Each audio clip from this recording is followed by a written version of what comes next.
Welcome and thanks for joining today's presentation on NPS partnership tools to enhance gateway communities.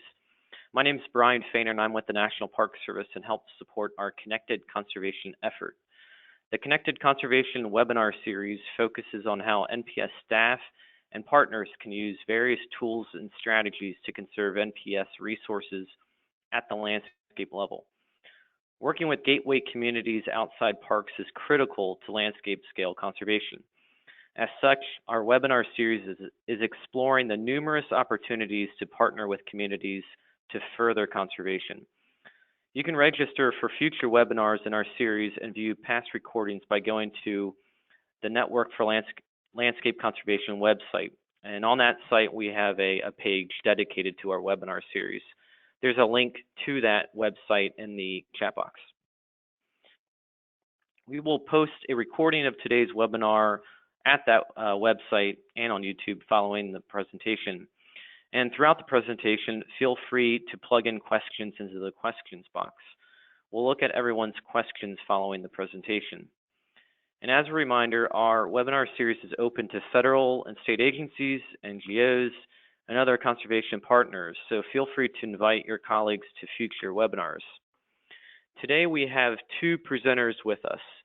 Bob Radcliffe is the Chief for the NPS's Conservation, Recreation, and Community Assistance Programs. His program portfolio includes the new NPS Office of Outdoor Recreation, the Rivers, Trails, and Conservation Assistance Program, also known as R2CA, the National Trail System, and National Rivers System.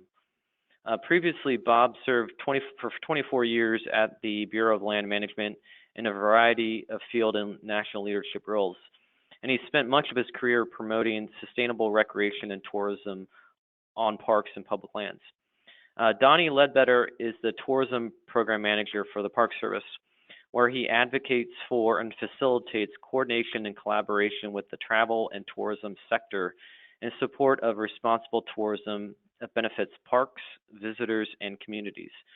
Donny joined the NPS in 2011 in the Commercial Services Program and subsequently worked for several years on the Park Service Centennial Commemoration before moving into his current role. So with that, Bob and Donny, the floor is yours. All right, thank you. Good afternoon, everyone. This is Bob, and today we're going to focus most of our comments on this concept of promoting sustainable and responsible outdoor recreation and tourism, and especially how we collaborate with the entities that do this on statewide and regional basis and with our partners.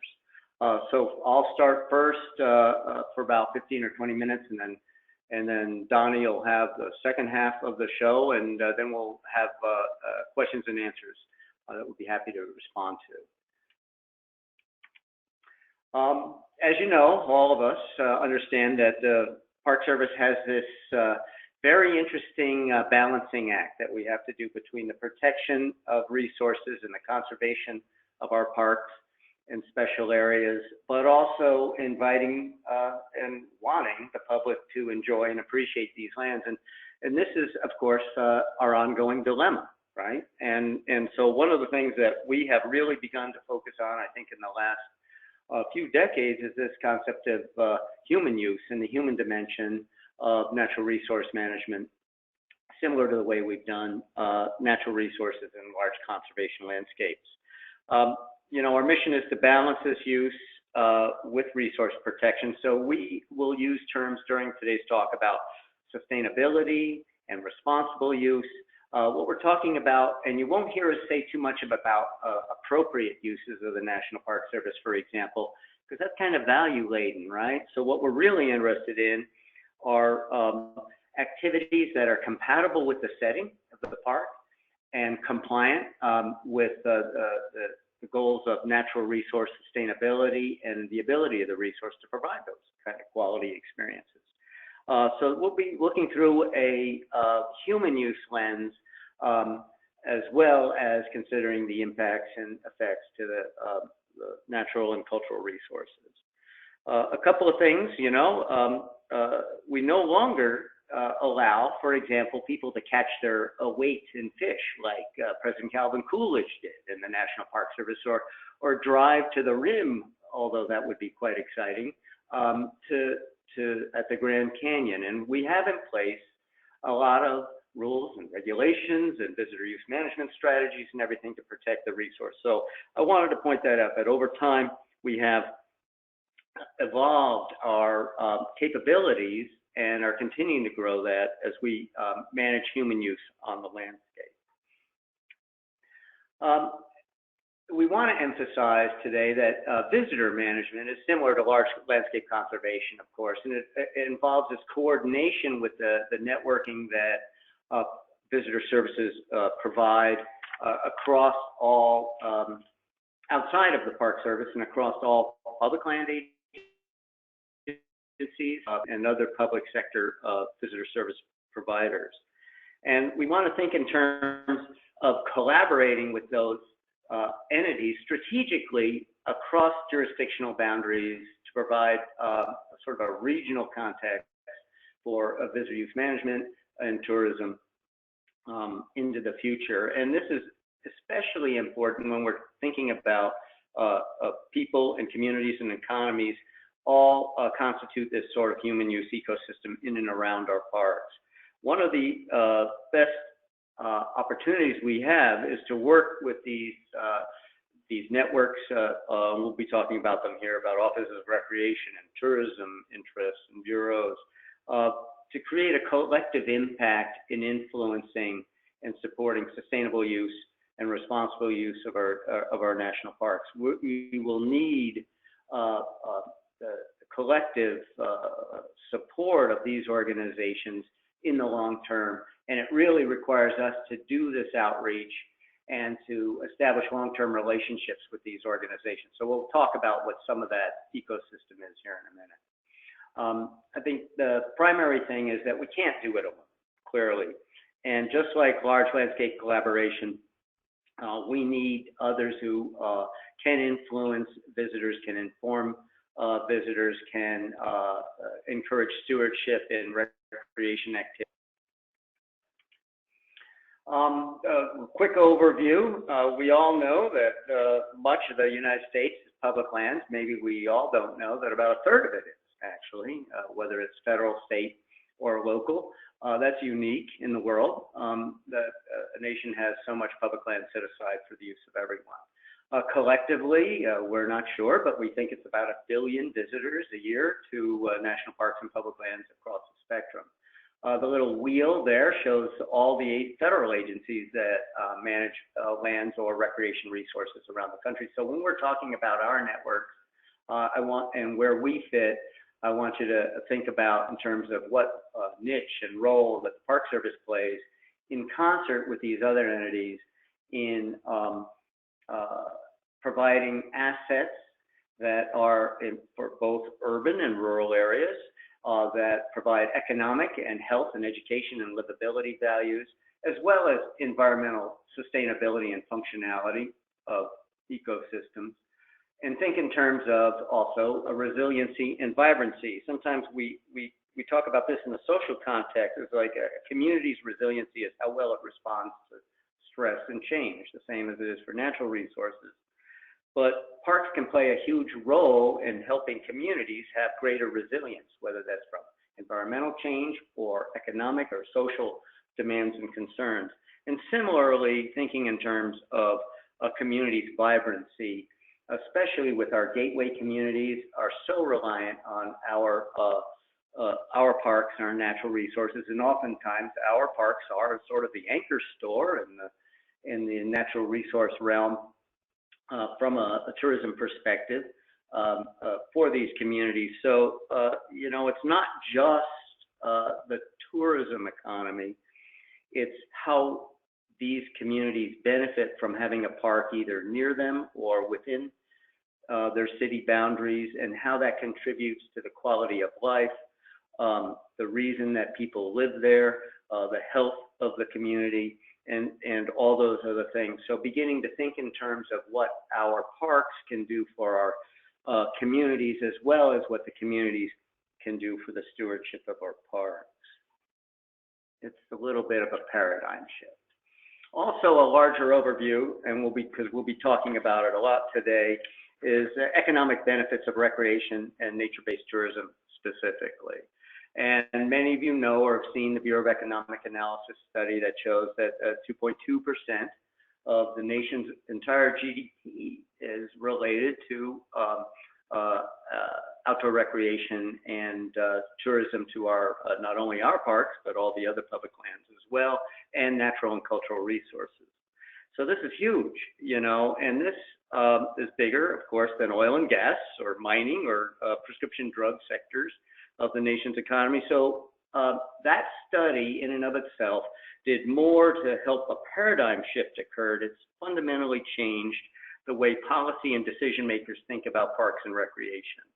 And it's really expressly why a lot of states have established new offices of outdoor recreation, for example. It's also why there's strong congressional support for LWCF funding, as well as ROPA, the Restore Our Parks Act, have become so popular and bipartisan. So really highlighting the economic or social values of our parks and public lands has really enhanced the desire to invest and support taking care of these places. So I think that's a good thing. That doesn't mean that Donny and I and recreation and tourism is all about more or you know, the bottom line and creating more funding or more business opportunities or privatization of parks.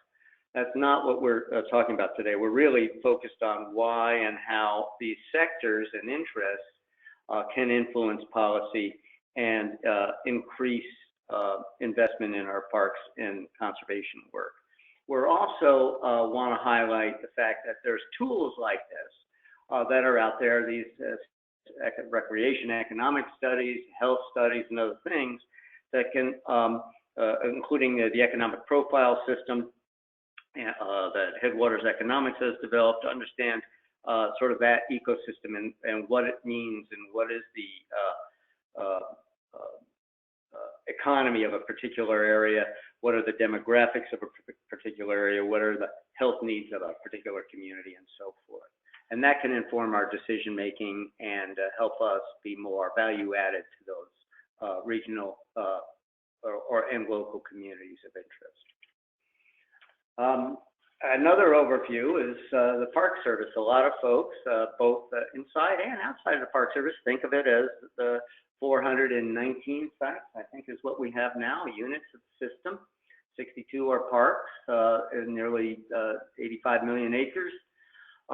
You know, but we are also a whole host of special area designations that are based in local communities that are overseen by the Park Service.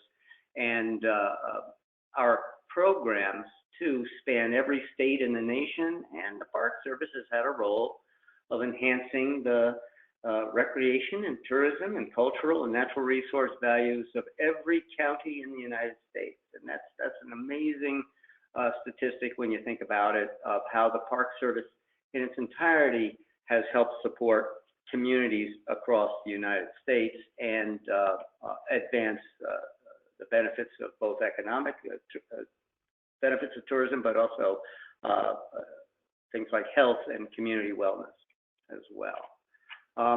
And just for perspective too, we are good neighbors, and we touch lots of communities. And when I say touch, these are the places that we actually manage. So our national parks, our national trails, our wild and scenic rivers that are beyond some of the boundaries of those of our 419 units. And so nearly 4,000 communities in this country are within a few miles of a national park or congressionally designated area that the National Park Service mentioned. That's 10% of all the communities in the country. That's a lot. And so it's important that I think park managers, park decision makers, planners familiarize themselves with the tools that at our disposal to help better plan and manage our parks, but do it in context and with the help of community partners of all kinds. The challenge. We all know that there is increasing visitation, and Donny will speak to a lot of this, but I think we had nearly 330 million visitors last year. That was only exceeded by the 2016 centennial year. But the NPS has commissioned a study that shows that we may have up to 500 million visitors across our parks by 2050. And as Donny will talk about, that's not equally spread out across the parks. So some parks will have increasing visitation and maybe exceeding demand, but we have parks that do not and or are losing visitation as well. So I like to have us think in terms of, loving places to death. It may not be all places all the time. And so some of the issues that we are now just beginning to grapple with and beginning to influence are things like regional marketing and social media, and beginning to help our partners in the tourism and recreation interests help us disperse use to other places that aren't as crowded, to help people make good decision choices about when to visit a park or how to visit a park.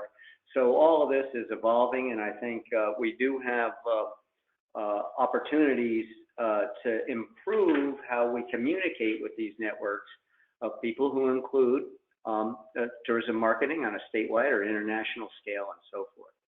And I have that quote in there from John Jarvis, which I think we all should keep in mind, is that,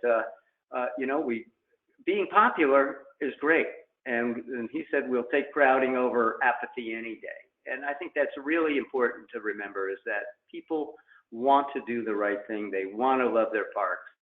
And so a lot of times we catch ourselves saying, well, this park is being loved to death. And that's really not the story we should be describing. We should say, hey, more people want to visit this place, and we just don't have the capacity to handle everybody, nor is the resource have that capacity. How can we ensure that everybody has a high quality experience and that these places can be managed in perpetuity? So that's what I think in terms of compatibility of outdoor recreation activities, what we think of as crowding. For example, if we ask park staff about July in Zion, they'll say that we're beyond our peak, that it's incredibly crowded, and that all the wheels are falling off the car. But when you look at what visitors say, they actually have a great experience. So it's somewhere in there, I think, is the reality of being able to handle the kinds of numbers that our parks can expect in the future. And we need to have others help us manage those expectations, and also manage what people are, how and when people visit parks. I'd be remiss if I didn't talk a little bit about the challenge of aging infrastructure, and there's been a lot of talk about the Restore Our Parks Act and investment in our $12 billion deferred maintenance backlog, which is really, when you add the other federal agencies, exceeds $20 billion. It's a lot of money. Most of that is in access and transportation infrastructure. It also includes housing and utilities and sewers and roads and everything else. And these are issues shared by communities. So it's important to understand that our infrastructure is incredibly important as well to and related to the infrastructure of the cities and towns that surround us. I think I'll give two examples here. I think everybody's aware of, when the rock fall happened in Zion National Park, how that for a week or so greatly affected the entire tourism economy of that area. But that the solution was for us to clear the road, but of course that highlighted the need for increased in state and local investment in park infrastructure. And so that, there's a good thing. The Denali Road in Alaska is a key cornerstone piece of the entire Alaska tourism system.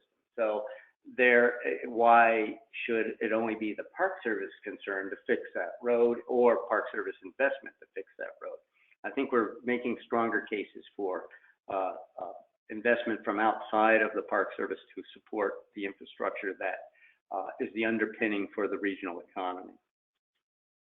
A couple of things I also want to mention is that because of these things that have been highlighted and shared, we've gotten more interest in investment like in ROPA, but also through state and local grant opportunities and non-federal funding. So I'll talk about that in a second.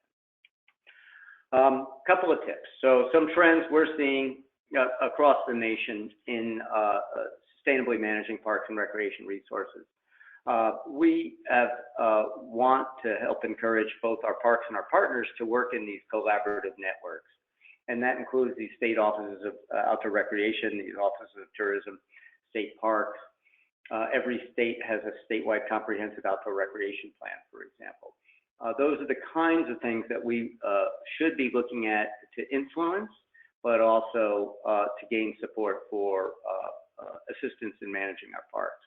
And that includes this joint investment in infrastructure, and I talked about the backlog maintenance issues.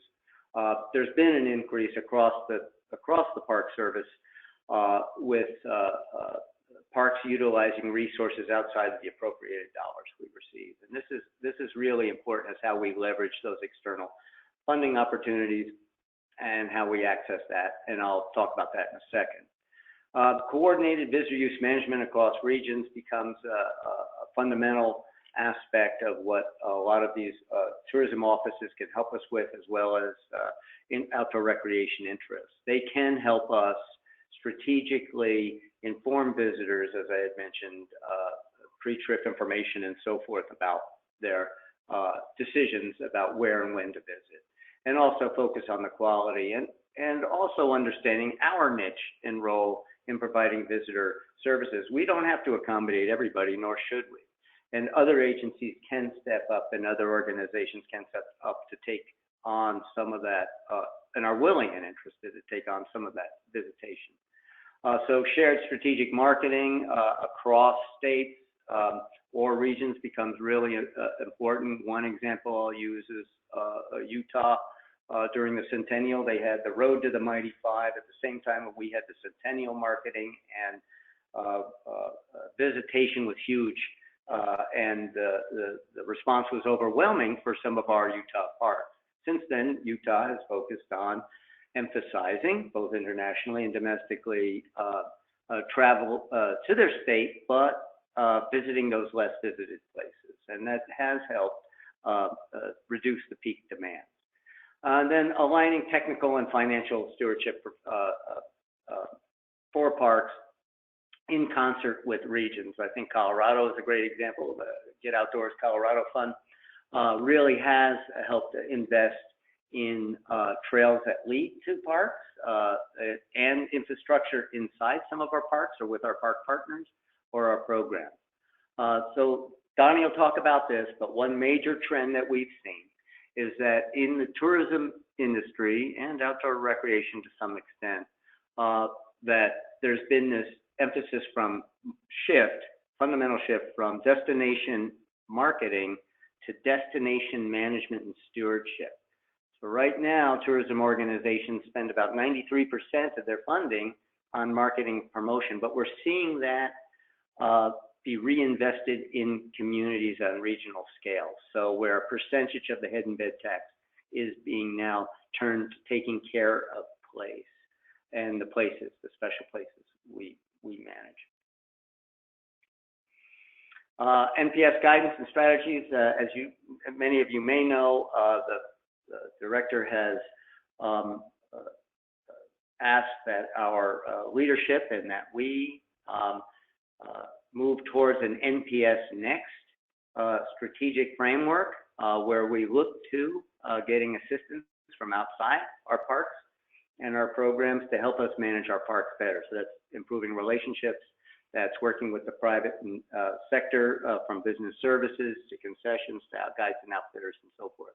And the goal is clearly to improve visitor experience and maintain quality experiences over time. And so we're already seeing an increased investment in visitor services, programming, infrastructure, like modernizing campgrounds, and enhancing recreation access opportunities across the park system, and many of you are involved in that work. We now have dedicated staff in the national office, as Brian mentioned. There's Donny here in the Office of Tourism, which we hope to expand here in the future. and outdoor recreation as well, supported by the Conservation Outdoor Recreation Division here. But now there are points of contact in each region that have been identified. There was a recent memo sent out by the director asking the regional directors to identify people who will be the points of contact in those regions, and we do have that group, and we just had their first call today to begin to find those roles and how they can contribute and help both parks and programs network with these opportunities outside of our agency, and that would include tools and resources for tourism and recreation, visitor use management capacity and technical assistance, the visitor use management internal websites, for example, and networks of support like the new National Governors Association Learning Network for state offices of outdoor recreation. And just as an example, half the states now have these offices of outdoor recreation. More are talking about it. These are cross-cutting.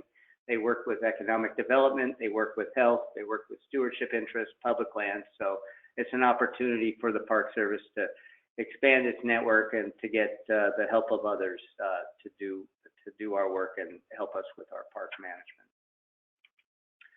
I've mentioned the director's memo that came out. That's something that we can highlight, and Donny will talk more about it. The roles of these offices of outdoor recreation and tourism inside the Park Service.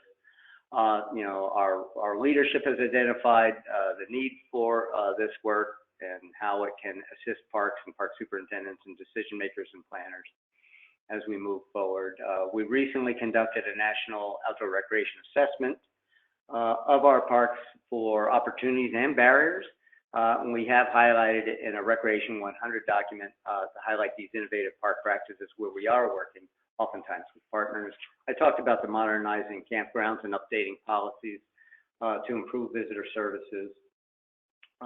We're enhancing our web presence, both Park Service web presence, and we now have recreation and tourism pages for many of the parks and for the activities in those parks to help inform visitors on how to do it sustainably and responsibly. Recreation.gov has gone through a whole overhaul, and we're moving more of our reservation systems to that. We're also working, for example, with USGS on developing a seamless mapping network for trails and access, both within and to our parks. I also want to highlight the work of the Interagency Visitor Use Management Council and Visitor Use Management regional teams managed out of our Denver Service Center. Carrie Cahill and their team has done incredible work with providing tools and documents around dealing with crowding and congestion in visitor use. And we hope to build more online resources and clearinghouse and reference material. Again, just to close out my piece, examples of collaboration between states and communities exist in states and regional solutions. I can rattle off a whole host of states that have been very progressive in this realm, but I think there's opportunities there for all of us to look at, as well as our friends and our partners. Oftentimes we just think it's our cooperating associations and our conservancies and our friends groups that are associated directly with parks. But we have to keep in mind there's over 1,300 land trusts and thousands of watershed organizations, for example, not to mention our recreation interest partners, whether that's mountain biking or hiking or climbing or boating. There are organizations that are willing and interested to help us in all those activities. Public investment, I'll also highlight, just like ROPA and LWCF is gaining support. For example, 80% of all the conservation measures passed in 2016 in local communities, and our parks are benefiting from some of this local land protection funding. I mentioned GOCO, for example, but there are many others out there. So understanding that and those sources of funding can help our parks to tap into those resources. And visitor information we've talked about a lot, and how it's most of folks don't actually get their information on where and when to visit the park from the Park Service. So figuring out where they're getting that information and how we can influence the content of that information becomes critically important. And then the last couple slides here for me, shared philanthropy NPS, of course, National Park Foundation has really helped ramp up our game nationally as far as the amount of money flowing and being donated for parks. We mentioned local bond measures pending legislation. I do want to highlight coordination of federal and state grant programs. Many of you know about the Federal Lands Access Program, FLAP, or the Recreation Trails Program. This is federal funding that moves through the Department of Transportation to the states, but can be used to help improve access and both to and on national parks. So similarly, there's funds that flow from HUD and EPA and FEMA and elsewhere that we've utilized too. And last slide for me, is that we help goes both ways. And we want to highlight that the Park Service can help others achieve high quality recreation and visitor services and tourism opportunities. And we do this a lot through our 50 plus programs that we have that reach out beyond our boundaries. So there is a directory of national park programs that assist communities across tourism and historic and cultural resource preservation and greenways and education and stewardship. And I'd encourage all of you to understand what those what those programs are and how we can help communities like gateway communities, like neighbor communities achieve their goals. So that's what I had, and I'm going to turn it over to Donny. Great, thank you, Bob, and thank you everybody for spending some time with us this afternoon on these topics. We really appreciate you being here with us. And I want to pick up on something that Bob said at the beginning of the presentation that I really agree with, which was the observation that effective visitor management is very similar to effective large landscape conservation in that it takes collaboration with state and local municipalities, regional municipalities and authorities and offices, the private sector. And I really think the same is true very much in the tourism sector specifically. I want to take a couple minutes to hone in on tourism. And my goal here is to maybe provoke some thinking, some ideas about the National Park Service's relationship with the tourism sector. Maybe spend a couple minutes interrogating why it is what it is, and some ideas for innovative collaboration going forward. So hopefully there's something thought-provoking in here for everyone. I'm actually going to start by asking a basic question and interrogate it for a couple minutes, which is the National Park Service a tourism organization or is it not? And I've been asking myself that for the decade I've been with the agency, coming from the private sector and the tourism sector before, trying to understand this dynamic. You know, on the one hand, maybe we're not. You know, we don't talk about tourism very much. You know, we don't refer to tourists. We talk about visitation. We measure recreation visits. We don't have tourism plans.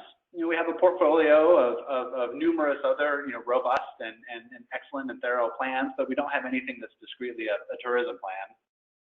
We don't talk about tourism much in our policies. You know, we don't refer to it very often. We do have a tourism policy, Director's Order 17. It's 20 years old and quite out of date, and very much on me to get a revision of that going. So maybe we're not the tourism agency. It's not really there in our lexicon. But we can look at some other data points to think about the question. You know, our amazing colleagues in social science over the last few years have been piloting some new socioeconomic surveys. And in 2016, a pilot of 14 parks, pretty diverse, large landscape, small historic, urban, rural, participated. And the results were really eye-opening to me.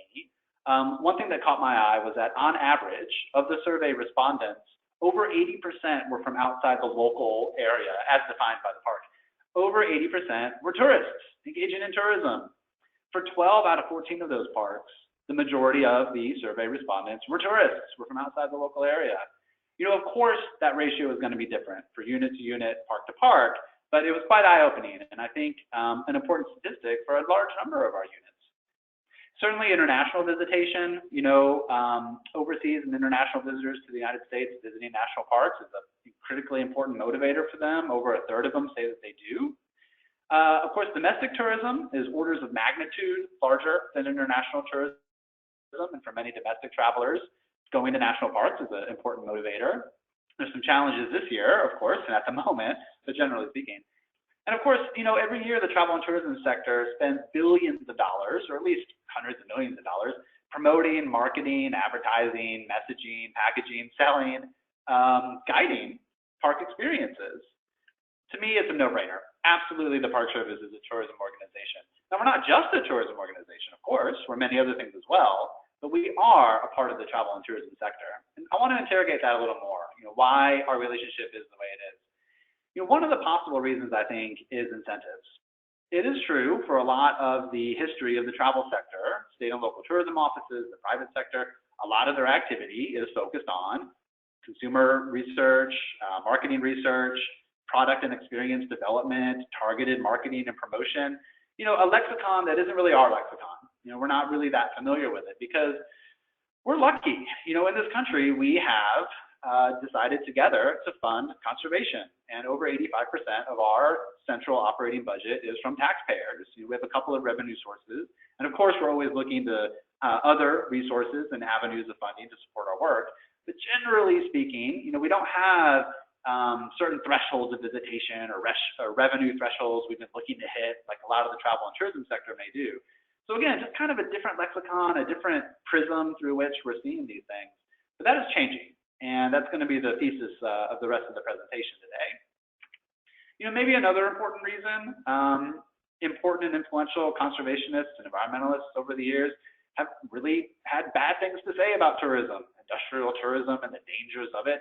Language that's still being used today and echoed, 50 years onward. And I sympathize with that. I'm a park lover. I work for this agency as well, and I understand that kind of impulse. But I think by kind of making tourism a four-letter word and thinking of it as a negative that is not compatible with conservation, by kind of putting it in a box, something that needs to be held at arm's length, we're kind of robbing ourselves of the opportunity to think of it in a more thoughtful, holistic, strategic way, and just recognize the dynamics of the sector and the potential benefits and positives by more strategic engagement. Because there are downsides to not engaging. I think it's hard when you're in the Park Service or a close-in partner to really see the scope and scale of messaging and information and expectations that are put out there among the public by the travel and tourism sector. These are some photos from some travel trade shows, some screenshots from state and local tourism office websites in the private sector. Really, again, hundreds of millions of dollars doing the messaging, promoting, marketing, awareness building. In no way can we influence all or even a significantly large proportion of that content. And I do think there's opportunity for closer collaboration, especially at the local scale, for improved influencing of that content and messaging and marketing. And there are some colleagues of ours who've really developed close relationships on the public affairs side of things at that scale. Another downside is not really engaging or being aware of some of the more evolving or thoughtful conversations that are happening around tourism, and I'm going to say destination management. Certainly in developing countries where conservation is more explicitly tied to tourism because they need some of those revenue sources that come along with it, there are other approaches and frameworks and analyses, ways of approaching and understanding tourism in the context of protected areas. But here in the United States, in all sorts of tourism niches, from recreation to accessibility to state and local tourism conferences and entities, different groups, communities, academia, nonprofits are getting together and having conversations about how to evolve destination management. I'm going to really hit that phrase over and over again from here on out. Managing tourism and planning for tourism in a way that it's a net benefit to the community, the economy, the traveler, the environment, the resources, conservation. So certainly we are involved in these spaces. I'm not saying we're not. We are here and there in different conversations, but I do think there's opportunity and scope to be more engaged. Because we're maybe not quite as well positioned as we could be to take advantage of this evolving landscape of destination management. A lot of municipalities are seeing the downsides of poorly managed tourism. Too much, too many, at too concentrated periods of time, causing stress on communities, on economies, on people and residents, and on resources, absolutely. So increasingly right now, state and local municipalities, nonprofits, academia, consultants, are evolving the conversation and best practices and models around destination management, finding new ways to be holistic, to right-size responsible tourism. There are thought leaders in this space, definitely in the States. There are communities that are signing up to, for example, Pledge to the Wild initiatives, connecting travelers and visitors with philanthropy. Even Utah, that kind of, whipping child for the last couple of years because of those 95 promotional campaigns. Their latest internal strategies are all about promoting quality over quantity visitation and tourism, dispersing visitation, a more balanced approach. And I think this is a real opportunity for evolving engagement with the sector on the part of the Park Service. Because there are advantages, there are benefits. A quick look at some of them, and then some concrete examples. Obviously coordinating the visitor experience. We're very experienced with that, absolutely. We work with communities all over the country, but there's always room for new models, new approaches, new shared stewardship of that visitor experience. These are strong advocates for us. The travel and tourism sector, recreation interests, of course, become advocates for our funding, our needs as an agency. Strong collaboration and relationships for crisis avoidance and crisis response purposes. We saw this in Yosemite, particularly after the fires a couple years ago. Getting ahead of crises before they happen by making sure there's collaborative strategic visioning, matching things up like marketing and promotion strategies with issues like capacity and desired resource and visitor experience conditions, so we stay in alignment a little bit more.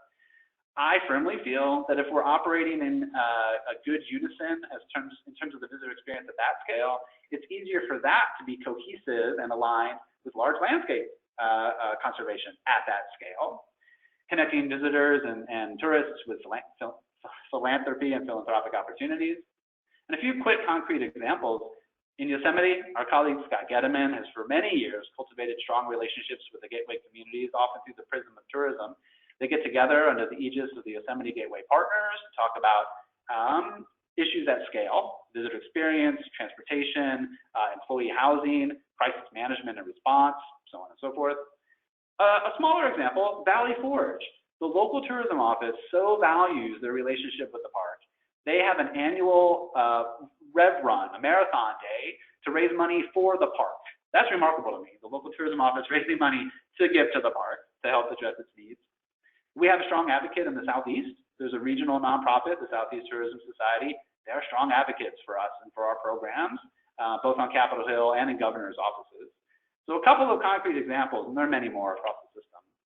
Because no matter what scenario a park is facing, really intense visitation growth, which is absolutely out there, but concentrated in a certain number of parks in the system, or numerous other sites where visitation is kind of flat, maybe even stagnant or declining. No matter the scenario, I'm convinced there are opportunities for beneficial collaboration in these sectors.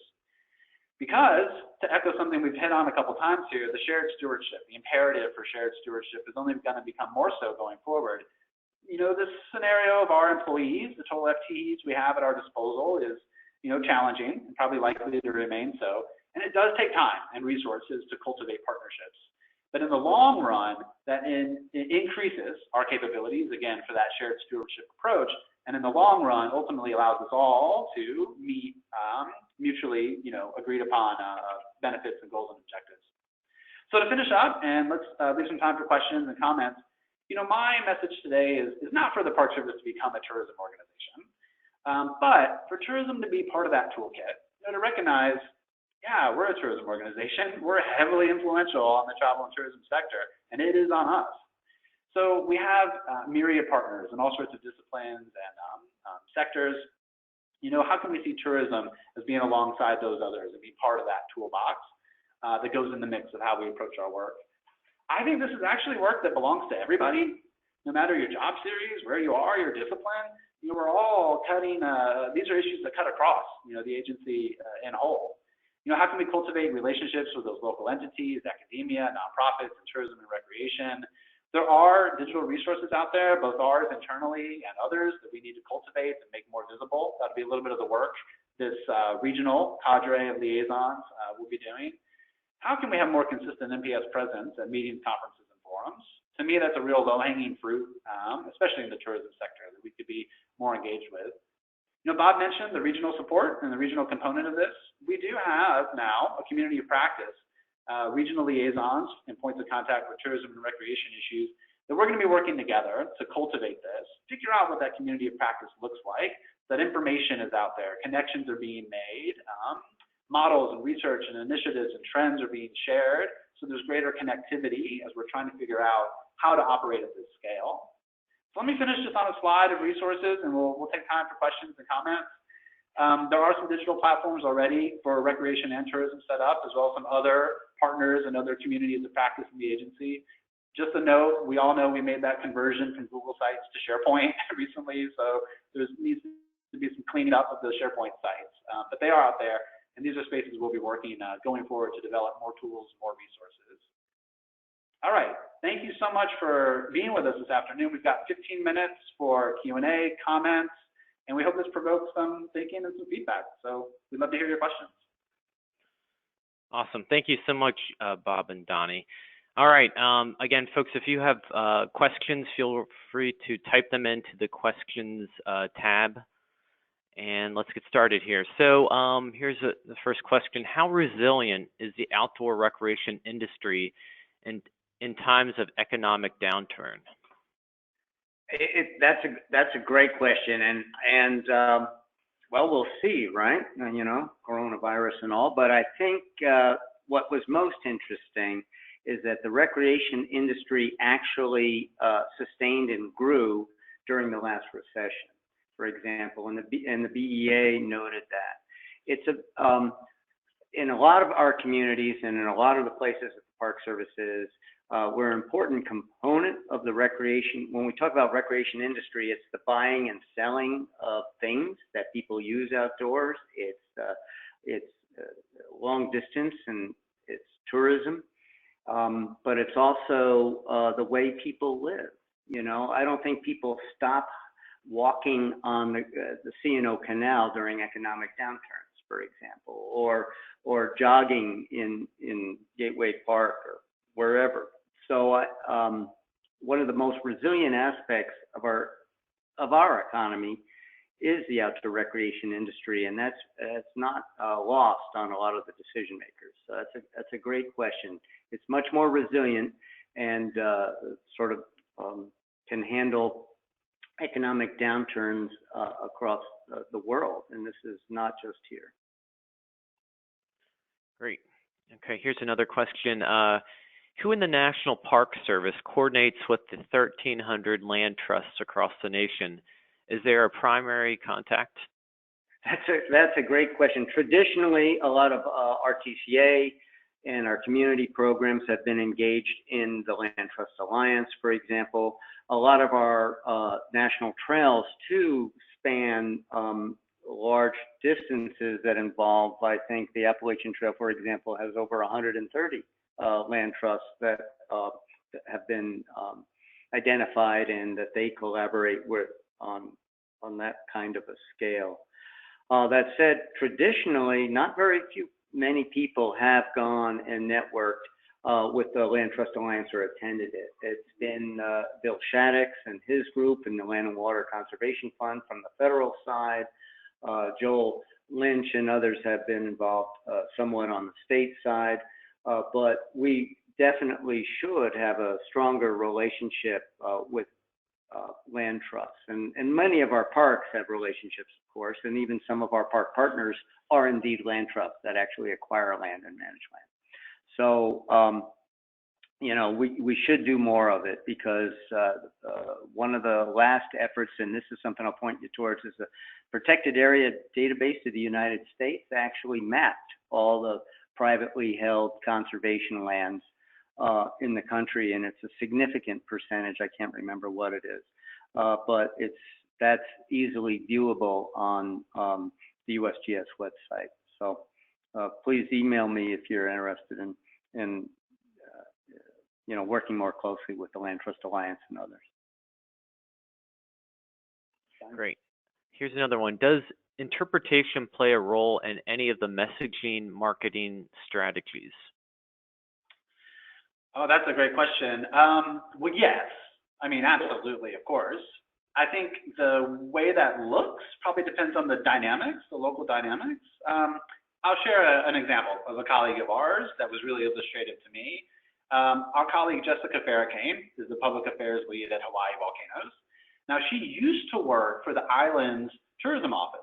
And she told me about how, when she was at the island's tourism office, getting information from the park was like pulling teeth, she was not able to get, just the most basics of information, status of the park, resource conditions, that sort of stuff, much less get the kind of information that could go a little deeper, interpretive themes, recommended activities, more strategic kind of thinking about promotional cycles maybe. So when Jessica switched over to the park, she's made it one of her priorities to cultivate a much stronger, more collaborative relationship with that local organization. So I think there's probably phases, right, to what those relationships look like. I think a lot of people, I know a lot of PIOs, have maybe that kind of loose a point of contact relationship where the local tourism office is on their distribution list for press releases or for certain announcements and information. But I think as you move down that scale or that ladder of engagement and collaboration, and trust is built, processes are better understood, that opens up an opportunity for more thoughtful messaging, more on-point interpretation. So I think it ranges widely. I can't say I have a great arms around that landscape in totality across the system, because we've never really kind of come together as a tourism practitioners to kind of get our arms around that. But I'm really glad you asked that, because that's the example, great example, of the kind of thing we should be looking to as best practices and elevate them and raise them up and make them visible. Great. Here's another one. Can you tell us where you got the numbers that states spend 93% of their tourism funds on marketing and only 3% on stewardship? I believe I got that some months back in putting together some presentation or other, probably from some of the organizations in the United States that look at destination management at a national scale and kind of look at the budgets of those organizations. Honestly, I'll note down who asked that and try to dig that up. There are organizations like Destinations International, the U.S. Travel Association, some academic centers and think tanks that kind of look at that landscape. So no, good question. I'll dig up that citation. Yeah, I think the most important thing I think to take from that statistic is that more and more destination management organizations and local entities that collect taxes from tourism are now open to the idea of not using that money entirely to market more people to come. They understand that sort of regional stewardship piece. And so cities like Bend, Oregon, and the Eastern Sierra Recreation Sustainable Collaborative, they're turning some of those dollars into grants and financing to not only hire people that help the Park Service, either through their friends' organizations or right through the parks themselves, to managing visitor centers, like in Moab, Utah. The most valuable visitor center is the Interagency Visitor Center that's supported through head and bed tax in Moab. So I think we're going to see more and more of these opportunities arise where we can begin to utilize some of that funding to assist parks in their management. I'll give a quick shout out to Travel Oregon. Mm-hmm. Just if you go to Travel Oregon's, not their public-facing website, consumer website, but their industry-facing website, you'll see the plethora of programs they run, grant programs, community development, rural tourism workshops, capacity building, international trade missions that they do with their regional partners, all sorts of projects and programs and investment that supports community resiliency and conservation. Great. All right, here's another one. Can you provide one of your favorite examples of where tourism providers have been involved in the efforts to develop opportunities which both support local economies and directly support conservation? Well, as I mentioned, there are a lot of our major destination locations, whether that's Bar Harbor, Maine, Jackson Hole, Wyoming. I mentioned Bend, Oregon. These are pretty sophisticated and well resourced organizations that have now turned some of their efforts towards helping the parks manage crowding, congestion, and other challenges. The other thing that's going on, I think, is interesting to note, is that there's more collaboration on things that are a little bit harder for us to get our minds around. It's like affordable housing, for example. You know, in Jackson Hole, the Forest Service worked and actually utilized a property they have that they're building affordable housing on for recreation and tourism providers. You know, the people who work there can't afford to live there, and that's a challenge we're seeing across many of our larger destination park areas. And so whether it's housing or education or educational programming and outreach, these are things that I think have been really something that the communities are interested in engaging in and supporting and financing even. I don't know if that quite answers the question, but there are, if you tell me a state, or if you want to email us a particular locale, I'm certain we could dive in and identify additional examples. I think it matters too what you mean by directly support conservation.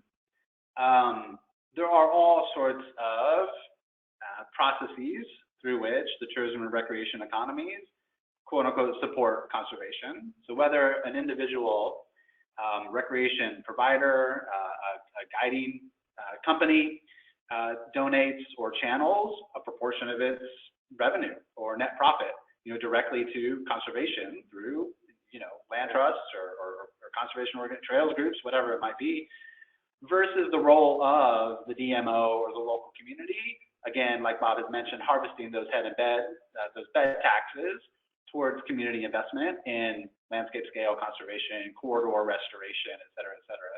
So I think it's a big question, and there's lots of different ways that happens. And admittedly, I think we could do more of it and benefit by us understanding that better as well, the structure I think of that. Yeah, Zion Forever is a great example. You know, where every stay, every visitor, whether it's restaurant or hotel, they have the opportunity to donate to Zion Forever. And I think, you know, that has become a huge revenue source for that organization, and the work then that they can do for volunteers and stewardship and assisting the park and park projects. Great. All right, we're running tight on time here, but folks, I want to just mention that in the chat box, I put a plug in there for our next webinar, which is on stateside LWCF, and there's a link there for where you can register. And for you guys, there's actually a related question on this. How can stateside LWCF be used to help connect communities with parks? Great question. Great question. Every state, so there's probably going to be, and already is, talk of increased investment onto the state side of LWCF. Right now, it's around the $100 million mark. It'll probably be maybe 4 times that.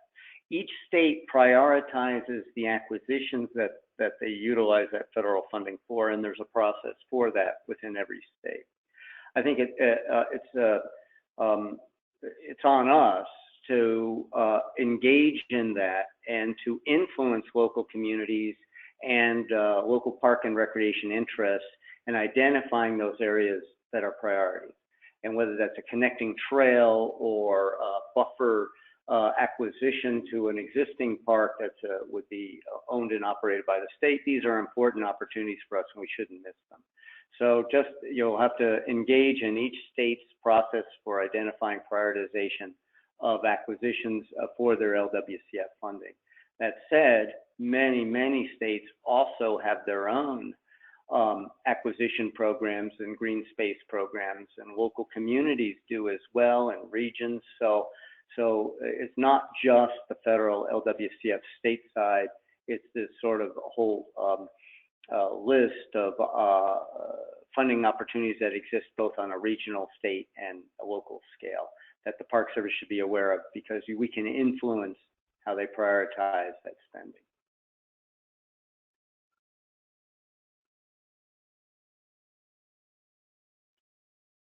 Brian? Brian? I'm sorry, I was on mute. Sorry, guys.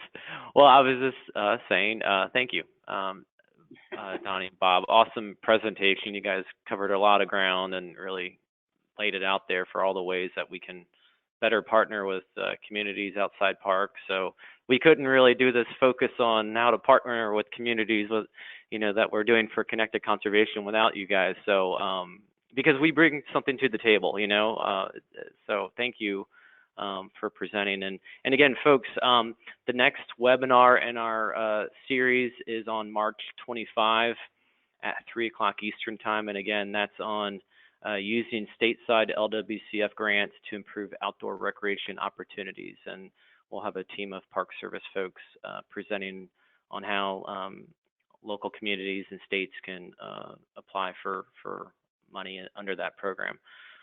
So with that, thanks again, everyone. Thank you again, Bob and Donnie, especially. You guys did an awesome job. Thank you, everyone. Thank you all. All right, take care, everyone. Bye. All right, bye.